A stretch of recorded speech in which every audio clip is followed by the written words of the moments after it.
খতিয়ান ও নকশার পার্থক্য।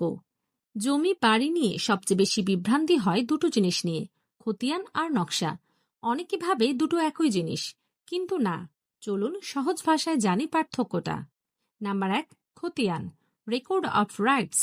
সংজ্ঞা: খতিয়ান হলো জমির মালিকানা বা হক প্রমাণের সরকারি নথি।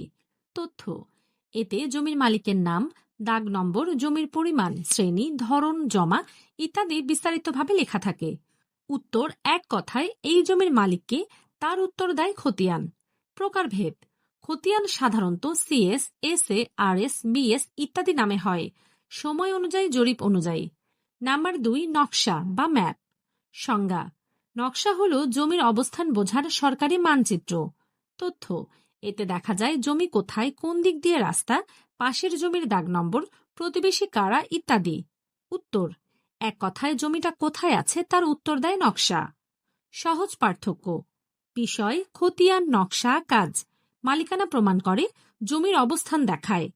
তথ্য: মালিকের নাম, জমির পরিমাণ, শ্রেণী ইত্যাদি, দাগের অবস্থান, সীমা, রাস্তা ইত্যাদি। রূপ: লেখা বা তালিকা আকারে, মানচিত্র আকারে। প্রয়োজন: দলিল যাচাই, রেকর্ড তল্লাশি, জমির সীমা নির্ধারণ, জরিপ, মাপজোক। মনে রাখবেন, জমির মালিকানা যাচাই করতে খতিয়ান দেখবেন, জমির অবস্থান বুঝতে নকশা দেখবেন। জমি কেনা বা বিক্রির আগে দুইটা মিলিয়ে দেখা জরুরি। শেষ কথা: খতিয়ান বলে জমি কার, নকশা বলে জমি কোথায়। এই দুটো মিললে তবেই জমি নিরাপদ। আইনি পরামর্শ বা তথ্য জানতে আমাদের ফলো করুন।